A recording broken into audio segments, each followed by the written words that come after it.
जय भोलेनाथ की जय, हर हर महादेव की जय, शिव महापुराण की जय। कल सुने शिव महापुराण के शिव पार्वती जी का जन्म और तपस्या। पार्वती जी के शादी के लिए जब नट के रूप धर के शंकर जी आए थे, उसके बाद सारे देवी देवता सोचे कि अगर शिव जी के कन्या दे देंगे अपने हिमाचल, तो वो तो जीते जी स्वर्ग लोक में के अधिकारी हो जाएंगे। अगर हिमाचल अभी ही कन्या को दे देंगे, शादी कर देंगे, तो तीनों लोकों के मालिक सदा शिव दामाद हो जाएंगे, तो हिमालय तो पृथ्वी पे रहेंगे ही नहीं। हिमालय जीते जी स्वर्ग में चले जाएंगे। तो क्यों ना इनको रोका जाए, इनको पृथ्वी पे ही रहना चाहिए।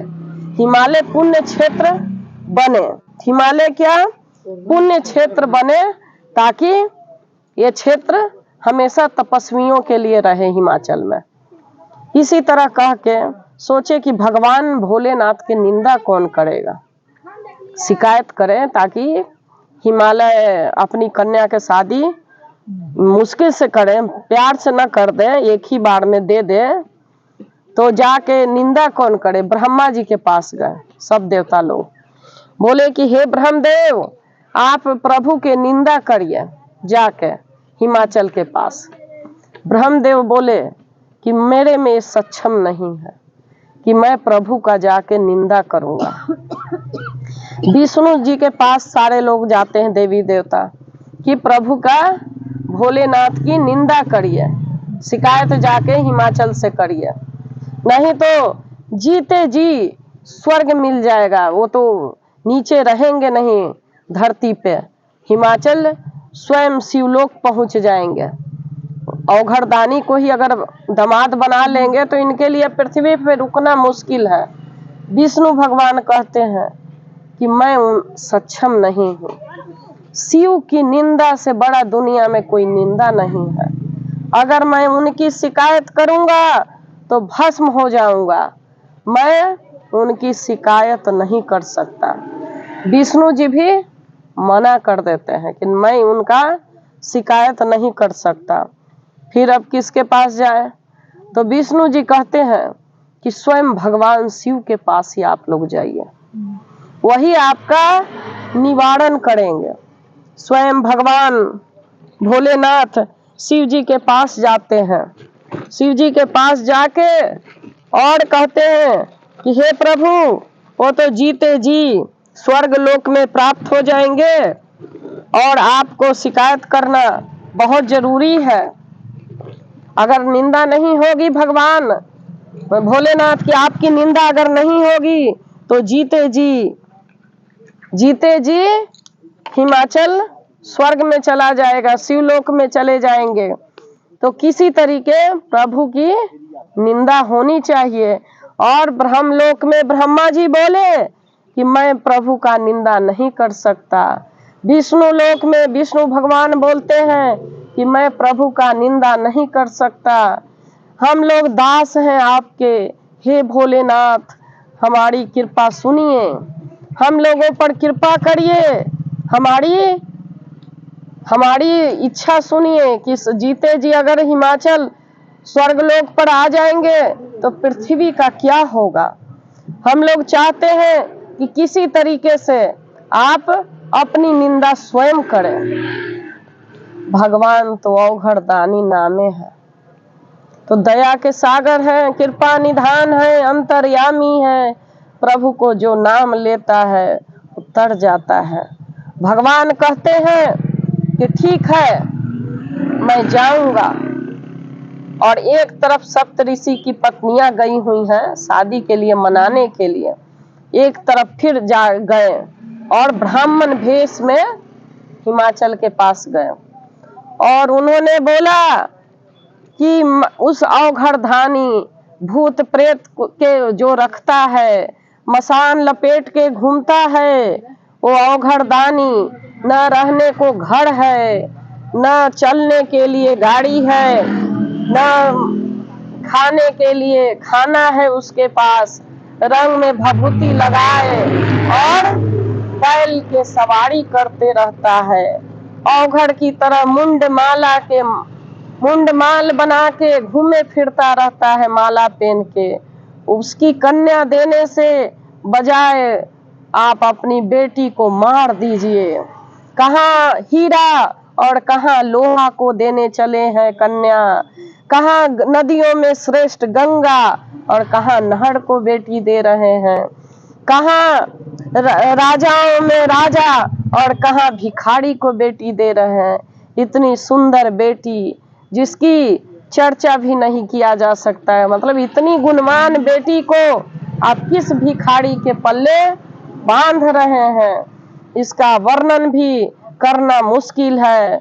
उस अघोरी के पास न खाने को अन्न है, न पहनने को कपड़ा है, न जात पता न धर्म पता, उसको आप दे रहे हैं राजकुमारी।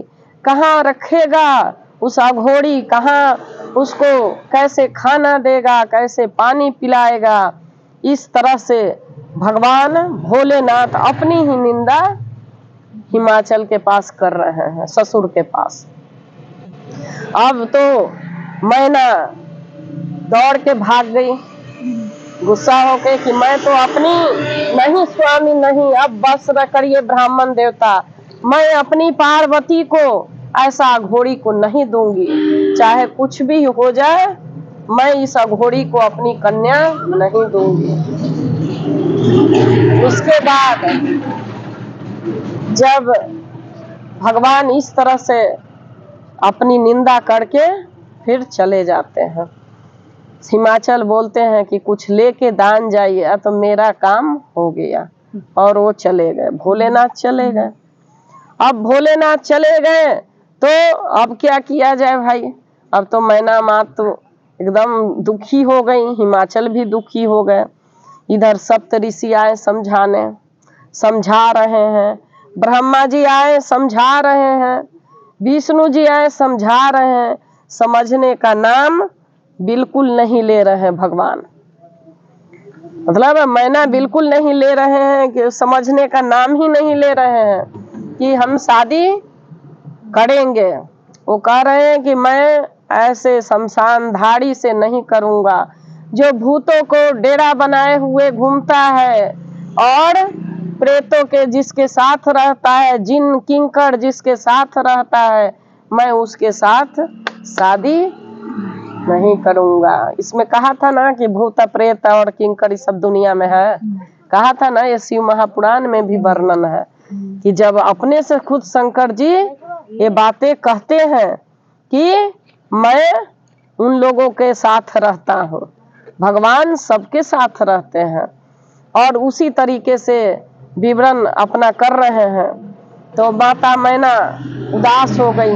अब ये संध्या क्या बनी थी, वशिष्ठ जी के पत्नी अरुंधति थी, जो भी मतलब वो माँ आई समझाने, माता के बुलाया गया कि माँ आप ही समझा सकते हैं, कौन समझाएगा अब, मतलब मैना के कौन समझाएगा। तो ऋषि पत्नियां सातों आई और मैना के समझा रही हैं कि लाखों सूर्य के प्रकाश के समान तेजस्वी अगर कोई है तो वो शिव है, जिनके माथे पे चंद्रमा है वो सिर्फ शिव है, जो इतने सुंदर संसार में है वो सिर्फ शिव है, जो सबका राजाओं के भी राजा वो सिर्फ शिव है। उन्हें औघड़दानी लोग कहते हैं, उन्हें औघड़दानी लोग कहते हैं, क्योंकि जो कोई मांगता है वो अपना भी उठाकर दे देते हैं। कभी जो भी उनकी पूजा करता है, कभी उनकी मनोकामना ऐसा होता है कभी न सफल होता है, मतलब हमेशा ही सफल होता है।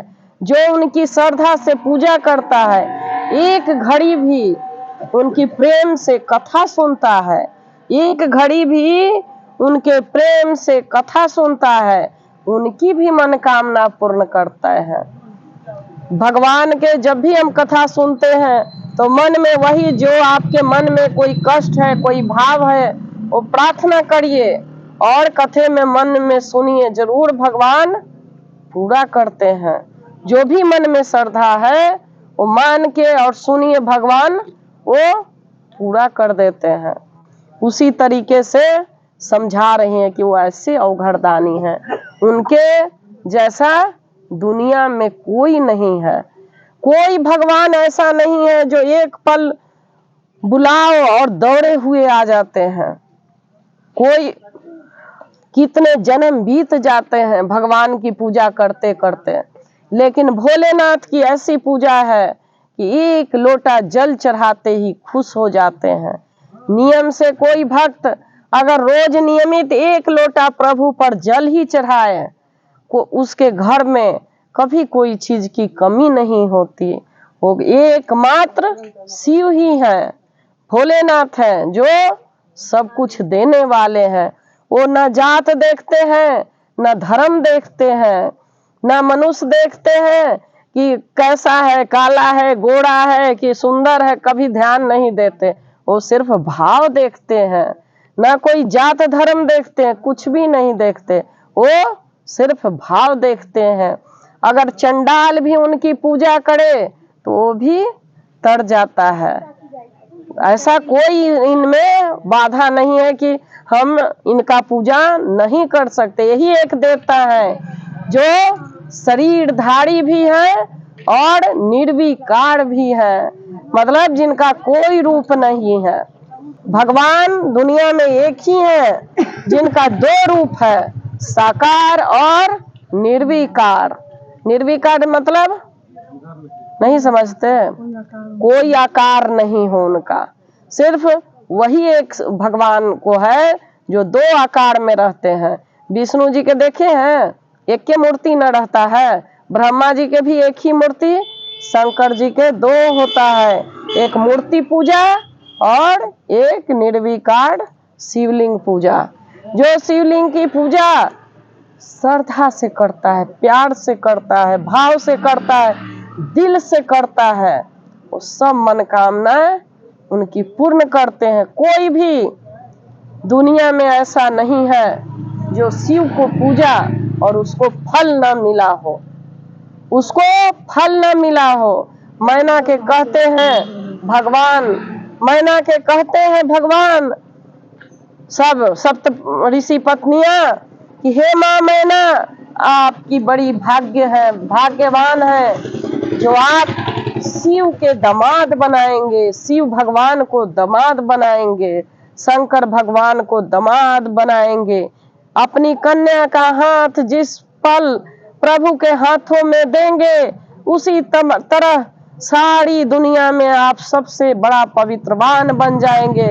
आप जैसा कोई महान पृथ्वी पे नहीं होगा, आप जैसा कोई मैना माता नहीं होगी, आपका नाम इज्जत से लिया जाएगा।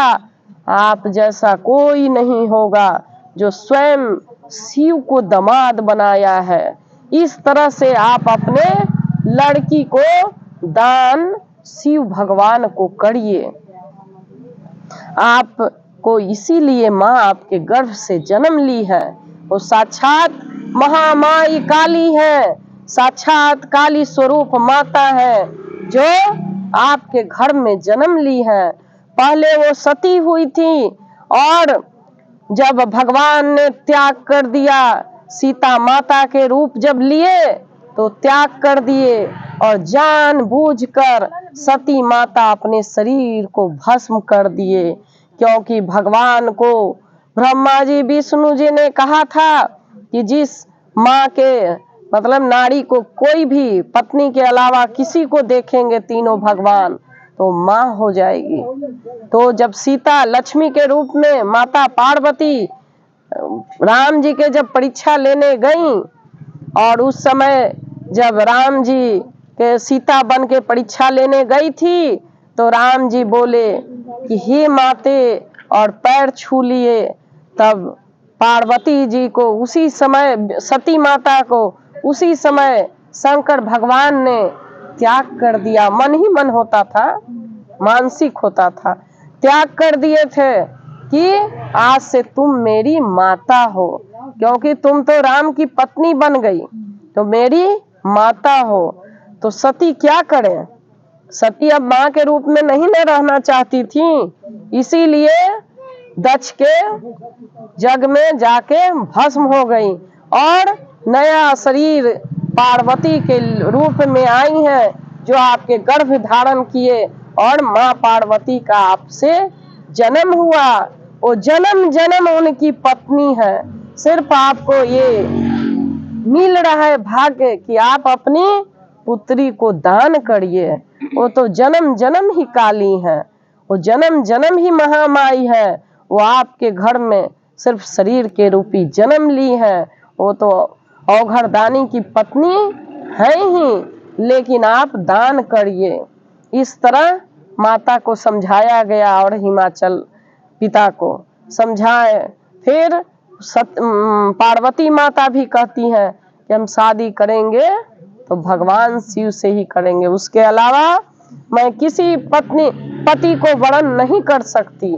फिर मैना माँ मानती है, हिमाचल पिता मानते हैं। फिर सप्तऋषि और उनकी पत्नी शिवलोक आते हैं और बताते हैं कि प्रभु आपका बात पक्का हो गया शादी का, अब कार्ड बट छपवाइए, माने जन्म पत्री सब बनता है ना, वो सब लिखवाइए। सब ब्राह्मण डेट उट फिक्स करके सब लिखे।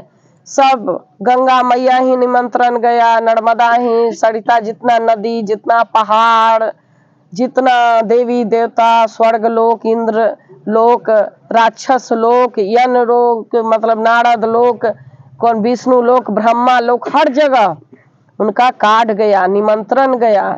सब ऋषि लोग, मतलब सभी जगह कार्ड बांटा गया और सप्त ऋषि की पत्नियां को कहा गया और विष्णु जी के पत्नी लक्ष्मी जी को, सरस्वती जी के, कि आप लोग शंकर भगवान को विधि विधान के अनुसार शादी का लेपन करना है, हल्दी जो तिलक होता है ये सब नियम बनाए। उसी समय से तिलक चढ़ने का, हल्दी और वो सब रस्म हुआ। पहली बार शंकर जी पार्वती जी के शादी हुआ तो उसी में ये सब रस्म हुआ। तो सारे जब सुने, सब नदियां, हजारों हजार नदियां आ गई, जो भी नदियां थी, सागर आ गए, सारे देवी देवता, प्रकृति, जितनी देवी देवता हैं, जितने सारे किन्नर है, भूत है, प्रेत है, पिशाच है, निशाचर है, पेड़ है, पौधा है, आकाश, धरती, सूर्य, चंद्रमा, नवग्रह, सभी लोग उनके शादी में कैलाश पर्वत पे पहुंच गए। पहला हुआ जब हिमाचल अपना तिलक लेके आते हैं, तिलक बड़ के पक्ष से, सारे सब लड़का के पक्ष से बैठे हुए थे, सारे देवी देवता, सब लक्ष्मी जी और सरस्वती जी उनको तिलक के लिए तैयार कर रहे थे भगवान भोलेनाथ को, और तैयार करके तिलक चढ़ाया गया। विधि विधान के अनुसार उनको चुमावन हुआ। लक्ष्मी जी चुमाई, सरस्वती जी चुमाई, गंगा जी चुमाई, सारे देवी देवता सब लोग चुमाया शंकर भगवान को। फिर निमंत्रण हुआ कि आज बाराती जाएगी। अब बाराती जाएगी तो उनकी बाराती ही अलग। निमंत्रण हुआ हिमाचल के कि ऐसी बाराती आ रहा है भगवान के कि आप लोग हिमाचल को सजा के रखना, हिमाचल को पूरा सजा के रखना। विश्वकर्मा देवता के नेवता हुआ कि जाके हिमाचल को सजाओ, मतलब पूरी तरह से भगवान भोलेनाथ ही जब दुल्हा बन के जा रहे हैं तो पूरी इस तरह से सजाया जाए वहां कि जिसका कोई ओर छोर न हो, इस तरह से सजाया जाए। हिमाचल आते हैं, बताते हैं विश्वकर्मा जी जीता जागता हिमाचल को सजाने लगे। एक एक ऐसे प्राकृतिक रूप देने लगे कि नदी ऐसे बहती थी कि जैसे लगा कि छू दे, लेकिन नदी नहीं थी। फूल ऐसा था कि ऐसा स्वर्ग लोक के फूल कि छूने जाए लेकिन वो फूल नहीं था। फल ऐसा लगा हुआ था, दिव्य दिव्य फल, कि लोग तोड़ने जाए, लेकिन वो फल नहीं था। इतनी खूबसूरत से एक एक रचना किए कि उनको रचना करते कई महीने बीत गए उनका वो करने के लिए। और इसी तरह से यहाँ भी सब पहाड़, हिमाचल भी न्योता देने लगे, सब नदी, सब पहाड़, सब देवी देवता इनके मतलब पार्वती माता के भी पक्ष से सारे लोग आ जाते हैं। और सभी लोग बाराती पक्ष और लड़का पक्ष, अब होता है कि अब लड़का आएगा, दूल्हा आएंगे। अब दूल्हा आएंगे, कैसे आएंगे भाई? तो यहाँ तो अब भगवान के हुआ तो कि दूल्हा जाएंगे रथ पे जाएंगे कि घोड़ा पे जाएंगे कि गाड़ी पर? तो बोले कि नहीं, मैं तो अपने बैल पे जाऊंगा, बसहा पे। बसहा को खूब अच्छी तरह से सजाया गया, बसहा को खूब अच्छी तरह से सजाया गया। भगवान बोले कि इसी पे मैं बारात जाऊंगा। और नंदी बाबा को पूरी तरह से सजाया जाता है और भोलेनाथ को दूल्हा की तरह सारा ओपटन पहले लगाया जाता है। ओपटन लगा के हल्दी रस्म करते हैं, फिर सारा सजा उजा के मौड़ी पहना के, और लक्ष्मी जी सरस्वती जी दोनों तरफ से खड़ी सप्तऋषि की पत्नियां सातों अपने प्रभु को बैठाते हैं घोड़ा पे, नंदी बाबा पे। और बैठा के एक तरफ ब्रह्मा जी अपनी पत्नी सरस्वती के साथ, एक तरफ विष्णु जी पत्नी लक्ष्मी के साथ, एक तरफ इंद्र अपनी इंद्रानी के साथ, एक तरफ कामदेव अपनी पत्नी के साथ रति के साथ, और नारद जी अपने बीना बजाते हुए चल दिए। फिर 1000 प्रेत अपने प्रेतों के समूह के साथ, मैंने बताया था कि सबका राजा होता है। जैसे आदमी का राजा, अभी हम लोग के राजा कौन है यहाँ? मोदी जी हैं। अभी हम लोग के राजा मोदी जी हैं, वैसे प्रेतों का भी राजा होता है, भूतों का भी राजा होता है। तो उसी तरीके से फिर उन्होंने ये प्रेत का 10,000 प्रेत चल पड़े, 10,000 जिन, बड़े बड़े जिन खूंखार, बड़े बड़े सिर वाले 10,000 जिन चल पड़े बारात, 10,000 भूत चल पड़े बारात, 10,000 गाय चल पड़ी बारात, जो भी 10,000 देवी देवता, 10,000 सांप, 10,000 भैरव, उनकी बारात देखने के लिए किसी का मूड़ी नहीं है। कोई भूत है उसकी मूड़ी नहीं है, कोई प्रेत के 10-10 हाथ है, सर नहीं है, कोई के जटाएं राक्षस है तो दांत निकला हुआ है। इस तरह अनोखा बारात, ऐसी बारात जहाँ भगवान भी है, देवी देवता भी है, राक्षस भी है, भूत है, प्रेत है, नगाड़ है, और बजाने वाले ढोलक भी है, सांप की समूह चल रहा है, कितने बिच्छू चल रहे हैं बारात में, कितने कीड़े फतंगे सब दौड़ के जा रहे हैं, रोशनी टिमटिमाने वाली जो भगजोगनी बोलते हैं, कितने लाखों भगजोगनी, वो भी गई है बारात, वो भी भगवान के बारात गई है, सब भगजोगनी भी गई है जगमगा जगमगा के।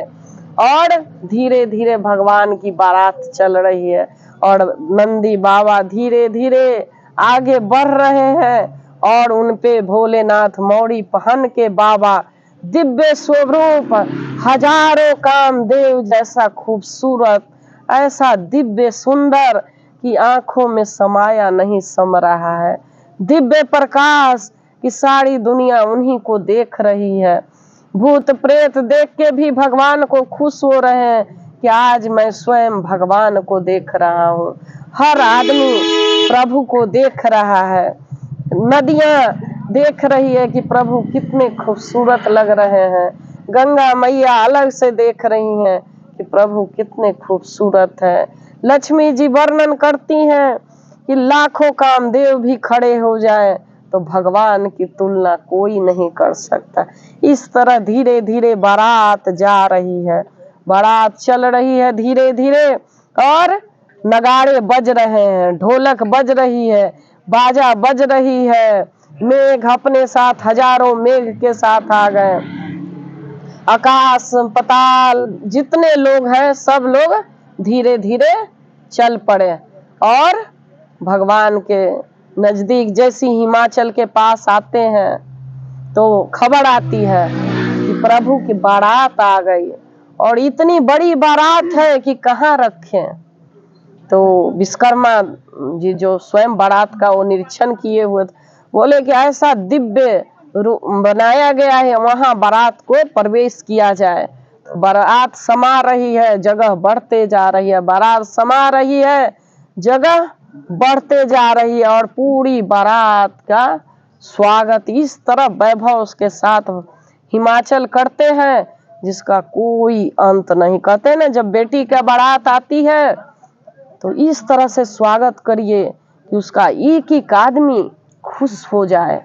इस तरह से बेटी का विदाई करिए कि बेटी खुश हो जाए और बारात भी खुश हो जाए, दूल्हा भी खुश हो जाए। ऐसा नहीं कि आधा बारात को खिलाए आधा को भगा दिए। सबको इस तरह से कदर कर रहे थे हिमाचल कि लोग बाराती वाले प्रसन्न थे।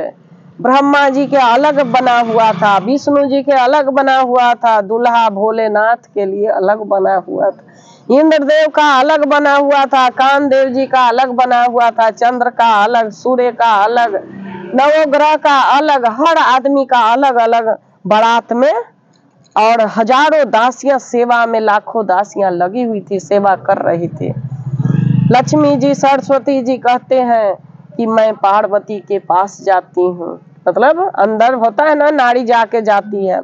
दोनों अंदर गए और माँ को तैयार किया जाता है, माँ को तैयार किया जाता है। औघड़दानी वो इधर तैयार थे ही, अब इधर माता को तैयार किया जा रहा है कि कुछ ही क्षण में बारात आएगी, कुछ ही क्षण में अब बारात आ जाएगी बारात आए।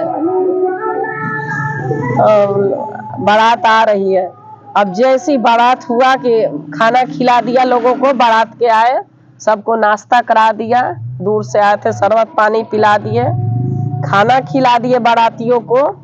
क्योंकि पहले शिष्टाचार के अनुसार जब कोई दरवाजे पे आता है तो पहले जल पिलाना चाहिए, उसके बाद खाना खिलाना चाहिए, उसके बाद ही अतिथि आएगा।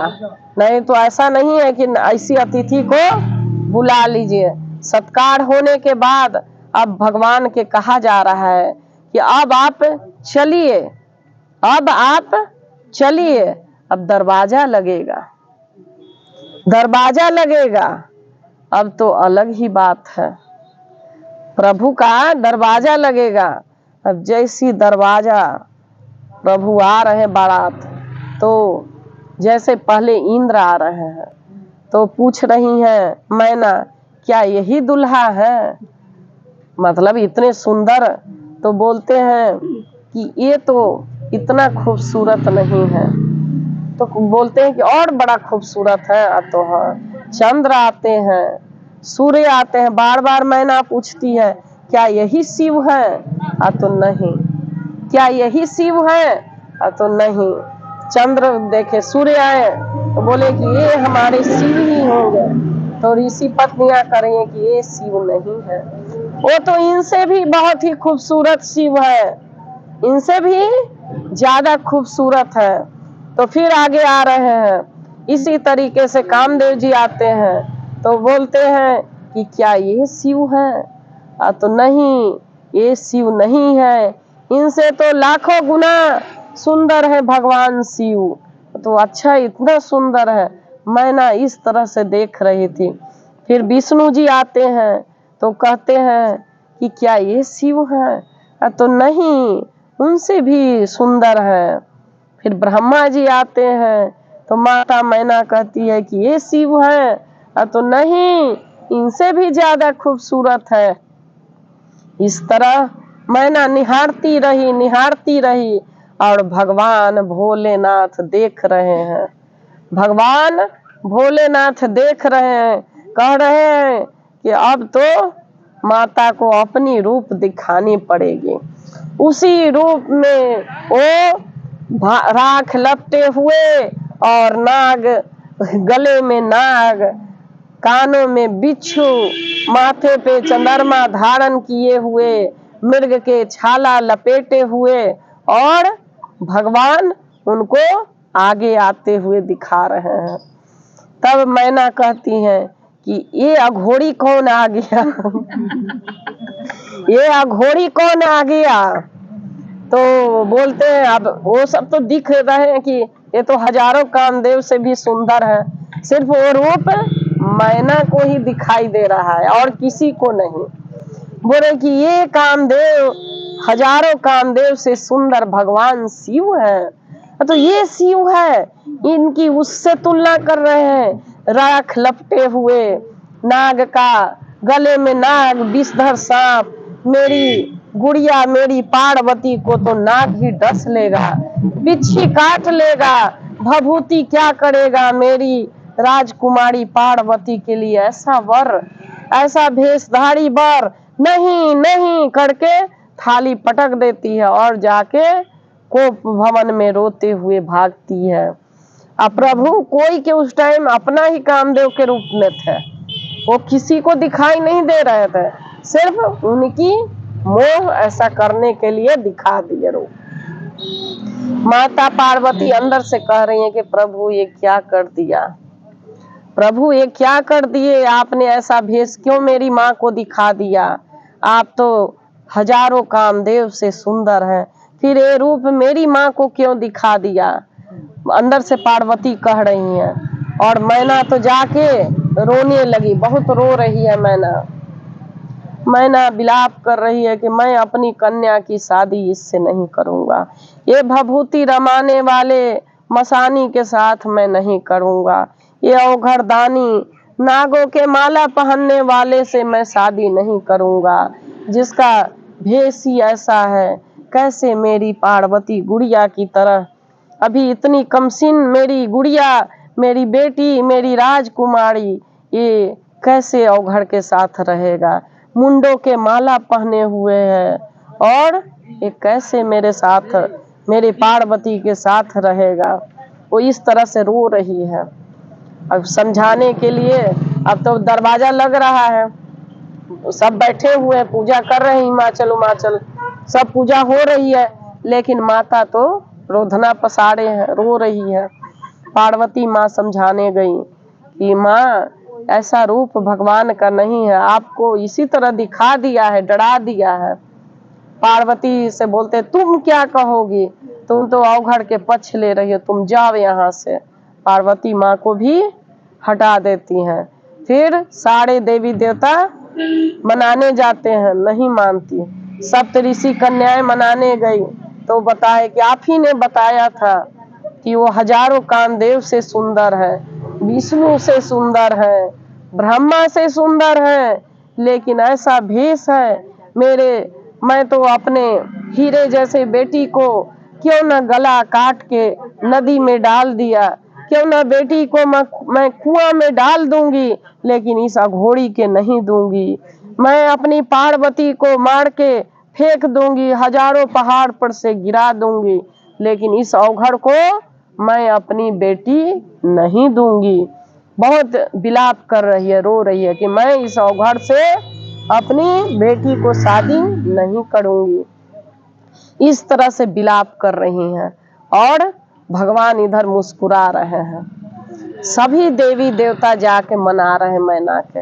हिमाचल भी जाके कह रहे हैं कि नहीं, वो तो हजारों कामदेव से भी सुंदर है।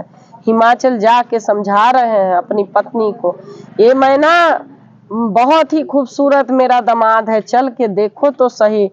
तो नहीं, मैं भूतधारी को नहीं देखूंगी, वो मेरे को बिल्कुल डर लग रहा है देख के, मेरी पार्वती कैसे रहेगी, मैं उसे जहर दे के मार दूंगी, लेकिन मैं शादी नहीं करूंगी। इस तरह से माता कह रही हैं। तब जाके हिमाचल भी थक गए। फिर विष्णु जी आते हैं। विष्णु जी कहते हैं कि हे माँ, चलिए मैं आपको रूप दिखाता हूँ, चलिए तो सही। बहुत प्रकार के, नाना प्रकार के समझाते हैं कि वो तीनों लोगों की मालिक है, उनके सिवा कोई पूज्य नहीं है। हम लोग भी उनको गुरु मानते हैं, वही हमारे पिता हैं, हम लोग उन्हीं से उत्पन्न हुए हैं। आप ऐसा क्यों सोचती हैं? वो प्रभु है, अवघड़दानी है, आपको गलत हुआ है। आप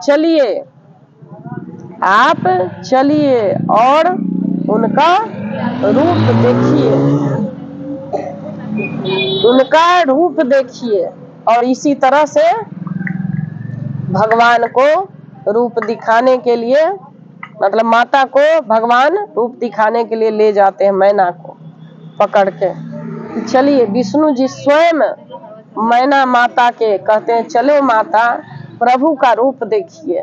तो प्रभु बैठे हुए हैं, जैसे लगता है ना मजलिस बोलते हैं, मजलिस दरवाजा पे पूजा होता है, द्वार पूजा, तो उस पे बैठे हुए हैं।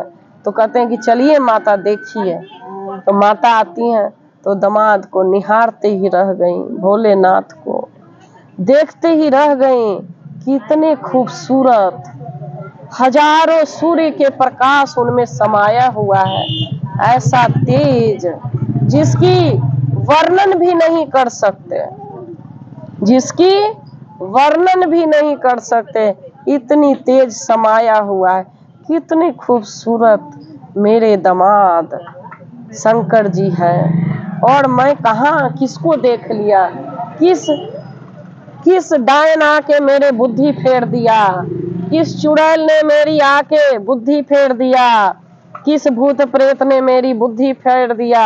अब यहाँ मैना कह रही हैं कि मेरे इतने खूबसूरत दामाद, और मैं अपने दामाद के बारे में क्या क्या बोल गई। हे भगवान, मुझे माफ करिए, माफ करिए, माफ करिए।